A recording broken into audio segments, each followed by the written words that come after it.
السلام علیکم حاضرین ناظرین سامعین، میں آپ کا میزبان ڈاکٹر شہزاد شمیم اور میرے ساتھ موجود ہیں جناب قرآن اسکالر انجینئر محمد طفیل شاد صاحب، اور وہ آج عورت کا مقام قرآن کی روشنی میں اس کے 22ویں حصے میں ڈسکس کریں گے اور ہمیں اس بارے میں تفصیل سے آگاہ فرمائیں گے۔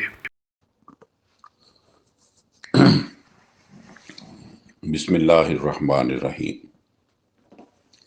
آج 30 اکتوبر ہے اور سن ہے 2022، دن ہے اتوار کا۔ حاضرین و سامعین السلام علیکم۔ ہمارا آج عورت کا مقام قرآن کریم کی روشنی میں اس کا 22واں حصہ۔ تو حاضرین و سامعین السلام علیکم، میں ہوں محمد طفیل شاد۔ اس سے پچھلے سیشن میں ہم نے ذکر کیا تھا کہ اس قرآنی نظام کا نقطہ آغاز ہے صلاۃ موقت، جو ظاہری اور باطنی طہارت کے ساتھ اجتماعی طور پر مسجد میں اور انفرادی طور پر ہر جگہ ادا کی جا سکتی ہے۔ تو سلسلہ درس کی اگلی آیت سورہ النساء کی 4/43، وہاں سے ہم ابتدا کرتے ہیں۔ اس کے ساتھ ساتھ میں آپ کو یہ بھی بتاتا جاؤں کہ آج کے سیشن میں ہم اس آیت کی روشنی میں صلاۃ یعنی نماز اصلاحی پروگرام کا اقرار نامہ ہے، اس کا ذکر کریں گے، اور سکارا کا لغوی مفہوم وہ بیان کریں گے، اور اذکار صلاۃ کے معنی جاننا اس کا بھی ہم ذکر کریں گے۔ تو ہم سامعین کرام، ہم ابتدا کرتے ہیں سورہ نساء کی آیت نمبر 43 سے۔ بسم اللہ الرحمن الرحیم۔ یا ایھا الذین آمنوا لا تقربوا الصلاۃ وانتم سکارى حتی تعلموا ما تقولون ولا جنبا الا عابری سبیل حتی تغتسلوا وَإِن كُنتُم مَرْضَىٰ أَوْ عَلَىٰ سَفَرٍ أَوْ جَاءَ أَحَدٌ مِّنكُم مِّنَ الْغَائِطِ أَوْ لَمَسْتُمُ النِّسَاءَ فَلَمْ تَجِدُوا مَاءً فَتَيَمَّمُوا صَعِيدًا طَيِّبًا فَامْسَحُوا بِوُجُوهِكُمْ وَأَيْدِيكُمْ إِنَّ اللَّهَ كَانَ غَفُورًا رَحِيمًا۔ ان اللہ کان عفوا غفورا۔ تو اس آیت کا مفہوم: ایمان والو، جب تم صلاۃ موقت اور معاشرہ کے باہمی تعلق سے بے خبر ہو تو اس وقت تک صلاۃ موقت نماز کے قریب نہ جانا جب تک کہ جو کہتے ہو اسے عملاً ظاہر نہ کرو، یعنی جو کچھ اللہ کے حضور حاضر ہو کر کہہ رہے ہو اسے مطابق تمہاری ذمہ داریاں کیا ہیں، اور جنابت کی حالت میں صلاۃ کے قریب جانا جب تک کہ غسل جنابت نہ کر لو، سوائے اس کے کہ تم سفر میں ہو، اور اگر تم بیمار ہو کہ پانی مضر ہے، اور یا تم سفر میں ہو، اور یا یہ کہ تم میں سے کوئی شخص قضائے حاجت سے فارغ ہو کر آئے، اور یا تم نے عورتوں سے ہم آغوشی کی ہو، پھر تم اگر ایسے مقام پر ہو یا ایسے حالات میں ہو کہ تم غسل اور طہارت کے لیے پانی نہ پاؤ تو ان حالات میں صلات کے لیے 5/6 کے مطابق وضو کرنے کی بجائے اور غسل جنابت کی بجائے تیمم کر لیا کرو، یعنی پاک مٹی کے ساتھ نجاست صاف کر لیا کرو، اور پھر اس کے بعد اپنے منہوں اور ہاتھوں کو کپڑے کے ساتھ پونچھ لیا کرو۔ بے شک اللہ مجبوریوں میں درگزر کرنے والا اور مضرات سے بچانے والا ہے۔ سکارا کی بحث جو ہے وہ آگے آ رہی ہے۔ اس آیت میں جو الفاظ جو ہے وہ وضاحت طلب ہیں اس کا بھی ہم ذکر کرتے ہیں۔ اس آیت میں جو پہلا لفظ ہے وہ تعلمو کا 3 حرفی مادہ عین لام میم علم ہے، جس کا بنیادی معنی جاننا بھی ہے اور ظاہر کرنا بھی ہے۔ قرآن مجید میں علم بمانی ظاہر کرنا یہ 3/142 اور 9/16 میں آیا ہے۔ جیسے اللہ تعالیٰ فرماتا ہے ام حسبتم ان تدخلوا الجنت ولما یعلم اللہ الذین جاہدوا منکم ویعلم الصابرین، 3/142۔ کیا تم نے گمان کر لیا ہے کہ تم جنت میں داخل ہو جاؤ گے، حالانکہ ابھی اللہ نے تم میں سے ان کو ظاہر نہیں کیا جو جہاد کرتے ہیں، اور نہ انہیں ظاہر کیا ہے جو ثابت قدم ہیں۔ سامعین کرام غور کیجئے گا کہ چونکہ یہاں اللہ نے ابھی جانا نہیں معنی لگ ہی نہیں سکتا، کیونکہ اللہ تعالیٰ تو ہر چیز کو از خود اچھی طرح جانتا ہے۔ اس لیے یہاں لما یعلم اللہ کا صحیح معنی ہے ابھی اللہ نے ظاہر نہیں کیا۔ صلات جو ہے نماز اصلاحی پروگرام کا اقرار نامہ ہے۔ اللہ رب العزت کو معلوم تھا کہ سابقہ امتوں کی طرح مسلمان بھی صلات کی یعنی نماز کی ادائیگی کو صرف حصول ثواب کا ذریعہ ٹھہرا کر اس کے اصل مقصد اصلاح معاشرہ کو نظر انداز کر دیں گے۔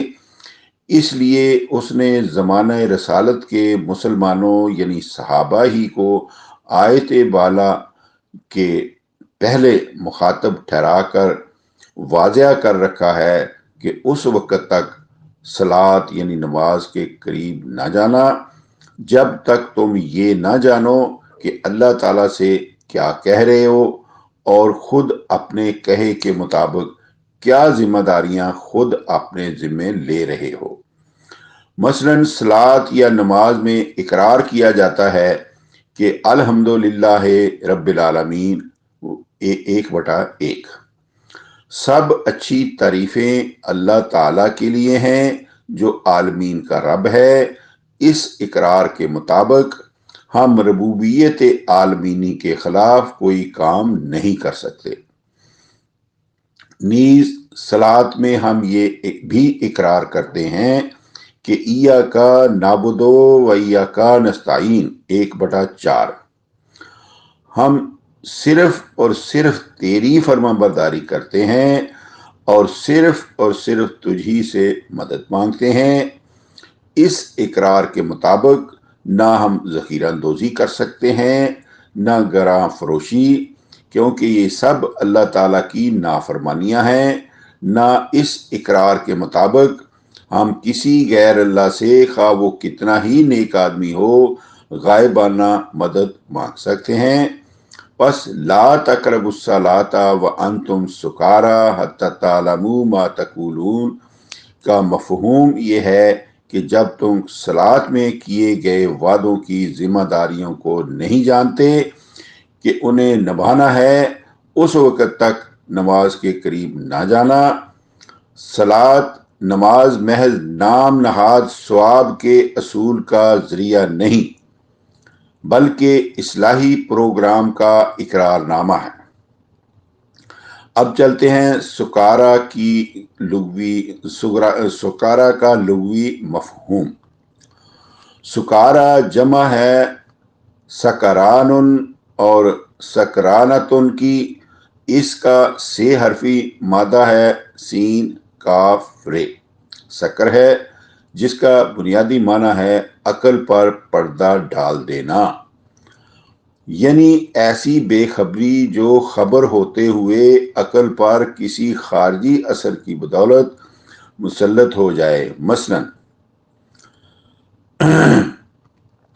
کسی نشہ آور چیز کے خارجی اثر سے ایک اچھا بھلا سمجھدار اور باخبر آدمی بے سمجھ اور بے خبر ہو کر رہ جاتا ہے۔ اسے اتنی بھی خبر نہیں رہتی کہ کیا بک رہا ہے، کس سے مخاطب ہے۔ ماں باپ استاد تک کی عزت و حرمت، ماں بہن تک کی عصمت سے بے خبر ہو جاتا ہے۔ ایسی نشہ آور چیزوں کی خبر قرآن کریم نے بالفاظ ذیل دی ہے۔ وَمِن ثمرات النخیل والأعناب تتخذون منہ سکرا ورزقا حسنا، 16/67۔ اور تم کھجور اور انگور کے میووں سے نشہ آور مشروب بھی بناتے ہو اور انہیں رزق حسن کے طور پر بھی استعمال کرتے ہو۔ نمبر 2، دوسرے نمبر پر کسی شدید جسمانی تکلیف کے خارجی اثر سے جو بے ہوشی چھا جاتی ہے اسے بھی سکر کہا جاتا ہے۔ قرآن کریم میں نزع کے وقت کی بے ہوشی کو جو نزع کی تکلیف کی بدولت وارد ہوتی ہے سکرت الموت کہا گیا ہے، 50/19۔ تیسرے نمبر پر کسی اچانک شدید مصیبت کے وقت جب انسان کے اوسان خطا ہو جاتے ہیں، قرآن کریم نے ایسی حالت کو بھی سکارا کی حالت کہا ہے۔ قیامت کی حاضری کے وقت جب لوگوں پر شدید پریشانی کا عالم ہوگا، اس وقت کے متعلق سورہ حج میں ارشاد ہوا ہے وَتَرَى النَّاسَ سُكَارَىٰ وَمَا هُم بِسُكَارَىٰ وَلَٰكِنَّ عَذَابَ اللَّهِ شَدِيدٌ، 22/2۔ اور اے رسول تو اس وقت لوگوں کو مدہوش دیکھے گا اور وہ مدہوش نہیں ہوں گے، لیکن اللہ کا عذاب بہت سخت ہے جس کی بدولت ان کے اوسان خطا ہو چکے ہوں گے۔ چوتھے نمبر پر ایسی حالت میں کہ جس وقت انسان پر شہوانی جذبات کا غلبہ ہو جاتا ہے اور فعل بد کے ارتکاب پر آمادہ ہو کر شرف انسانی تک سے بے خبر ہو چکتا ہے، قرآن کریم نے ایسی حالت کو بھی سکر ہی کے لفظ سے بیان کیا ہے۔ چنانچہ حضرت لوط کے پاس جب ان کے مہمان آئے تو ان کی قوم حضرت کے مہمانوں سے خلاف فطری فعل کی غرض سے امڑ آئی، تو اس قوم کی اس حالت کو بھی اللہ تعالیٰ نے سکر ہی کہا ہے۔ انہم لفی سکرتہم یعمہون، 15/72، 15/72۔ بے شک وہ اپنے شہوانی جذبات کی مستی میں مدہوش تھے۔ سامعین کرام، اب غور فرمائیں کہ آیت بالا کی روشنی میں بصراحت ثابت ہوا کہ سکر اور سکارا کا معنی صرف شراب یا کسی اور نشہ آور چیز کی مستی اور بے ہوشی ہی نہیں، بلکہ اس کا معنی ہر وہ مستی، بے ہوشی اور بے خبری ہے جو کسی خارجی چیز کے استعمال، کسی شدید جسمانی تکلیف، کسی شدید ذہنی کوفت اور کسی شدید جذبے کی بدولت پیدا ہوتی ہے۔ نیز آیت سکر زیر بحث 4/43 کے سیاق و سباق سے بصورت نصف النہار عیاں ہے کہ اس سے ماقبل بھی اصلاح معاشرہ کا تذکرہ ہے، اور اس کے ماں بعد بھی آپ سنیں گے کہ قانون الہی کی عطائیت کی تاکید کی گئی ہے۔ تو اس طرح چونکہ درمیان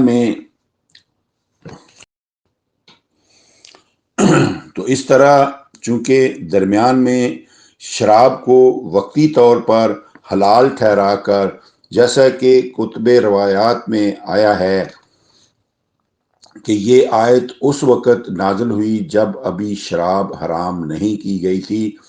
نشہ شراب میں بد مستیوں کو اجتناب صلاۃ کا ایسا حکم دینا جس کا شراب کی مستی میں بد مست افراد کو یاد رہنا بھی ممکن نہیں، شان باری کے صرف بعید ہی نہیں بلکہ قرآن کریم کے ربط کو بھی مجروح کرنے کا موجب ہے۔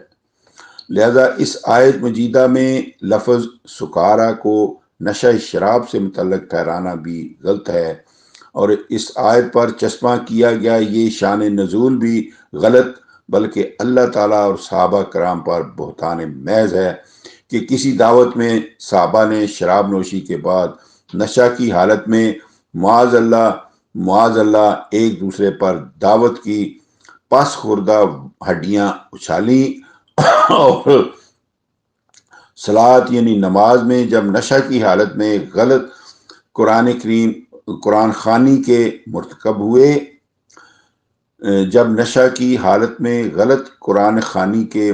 ہوئے تو اللہ تعالیٰ نے شراب سے نہیں بلکہ نشہ شراب میں نماز کے نزدیک آنے سے روک دیا۔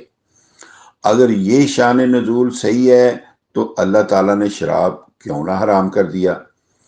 تو سامعین کرام، برادران عزیز، شراب شیطانی فعل ہے 5/90 کے مطابق، جسے اللہ تعالیٰ کی شریعت میں ابتدائے آفرینش سے لے کر آج تک کبھی ایک سیکنڈ کے لیے بھی حلال نہیں ٹھہرایا، اور نہ صحابہ رضی اللہ تعالیٰ عنہم کے متعلق یہ تصور صحیح تسلیم کیا جا سکتا ہے کہ انہوں نے دائرہ اسلام میں داخل ہونے کے بعد کبھی بھی شراب نوشی کی تھی، نشہ کی حالت میں ایک دوسرے پر ہڈیاں اچھالی تھیں، یا وہ غلط قرآن خوانی جیسے جرم عظیم کے مرتکب ہوئے تھے۔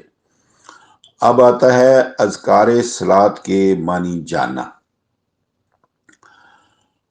اللہ تعالیٰ نے اس آیت میں یہ فرمایا ہے لا تقربوا الصلاۃ وانتم سکارى حتی تعلموا ما تقولون کا ایک معنی یہ بھی لیا جاتا ہے کہ جب تک نمازی اذکار صلاۃ کے معنی نہ جانتا ہو اس وقت تک نماز کے قریب نہ جائے۔ تو گزارش ہے کہ اذکار صلاۃ کے معنی جاننا تو انتہائی ضروری امر ہے، لیکن آیت بالا سے یہ مفہوم اخذ نہیں کیا جا سکتا، کیونکہ اس آیت کے اولین مخاطب صحابہ رضی اللہ عنہم تھے جن کی مادری زبان ہی عربی تھی، اس لیے وہ اذکار صلاۃ کے معنوں کو تو وہ خوب جانتے تھے، لہذا انہیں یہ حکم دینا مطلقاً غلط ہے کہ اس وقت تک نماز کے قریب نہ جانا جب تک اذکار نماز کے معنی نہ یاد کر لو۔ اب ہے اجتماع صلاۃ کی غرض۔ اللہ تعالیٰ نے ان الصلاۃ کانت علی المؤمنین کتابا موقوتا 4/103 کے الفاظ میں ہر مومن پر صلاۃ موقت فرض کر دی ہے، اور صلاۃ با جماعت کی تاکید یہاں تک فرمائی ہے کہ اگر تم میدان جنگ میں بھی ہو اور نماز با جماعت ادا کرنا ممکن نہ ہو تو ہے، مگر خطرہ ہے کہ دشمن نماز کی حالت میں حملہ نہ کر دے، تو آدھے ہو کر با جماعت صلاۃ یعنی نماز ادا کیا کرو۔ تو صلاۃ یعنی نماز کے وقتوں کا تعین بھی ذات باری نے خود کر دیا ہے، فجر، دلوگ اور عشاء۔ یہ فجر، دلوگ اور عشاء یہ 11/114 میں آیا ہے، 17/78 میں آیا ہے، اور ظہر اور عشاء کے کاروباری وقتوں کو ملحوظ رکھتے ہوئے فجر کی نماز کو خصوصیت کے ساتھ مل کر ادا کرنے کی تاکید کی گئی ہے 17/78، کیونکہ فجر کے وقت ہر شخص عموماً گھر پر موجود ہوتا ہے اور اپنے حلقے کی مسجد کی اجتماع صلاۃ فجر میں بآسانی شامل ہو سکتا ہے۔ لہذا روزانہ صلاۃ فجر کے اجتماع میں اس حلقہ کے کسی بھی فرد کی رکی ہوئی ضروریات کو جملہ افراد مل کر پورا کر سکتے ہیں۔ یہ ہے اجتماع صلاۃ کی غرض، جس سے روز روشن کی طرح عیاں ہے کہ صلاۃ کی ادائیگی کی غرض کوئی نام نہاد حصول ثواب نہیں، بلکہ یہ رفع عامہ کے لیے مومنوں کا ایک بنیادی اجتماع ہے اور ہموار متوازن معاشرہ کے قیام اور استحکام کا نقطہ آغاز ہے۔ اور جب صلاۃ موقت کی اساس پر ایسا متوازن معاشرہ قائم ہو جائے جس میں کسی کی ضرورت صرف فجر کی نماز تک رکی رہ سکتی ہو، تو پھر ہر طرف ثواب ہی ثواب بکھرا پڑا ہوگا۔ ثواب کا لفظی معنی ہے فائدہ، ثواب الدنیا، ثواب الآخرہ۔ یہ 3/148 میں آیا ہے کہ قرآنی الفاظ کے مطابق ثواب صرف قیامت تک کے ساتھ وابستہ نہیں، قرآن کریم نے ایسے اعمال کا حکم دے رکھا ہے جن کا ثواب یعنی فائدہ دنیا میں بھی ملتا ہے اور آخرت میں بھی ملے گا۔ تو سامعین کرام، آج کی محفل میں اتنا ہی۔ تو آئندہ انشاءاللہ اب ہم اس تسلسل کو آگے چلائیں گے۔ تو وما علینا الا البلاغ، فی امان اللہ۔ خواتین و حضرات، اسی کے ساتھ ہی آج کا سیشن اپنے اختتام کو پہنچا۔ آپ سے اجازت چاہتے ہیں، جلدی آپ کی خدمت میں دوبارہ حاضر ہوں گے ایک نئے ٹاپک، نئے موضوع کے ساتھ۔ اجازت دیجیے۔ پاکستان زندہ باد۔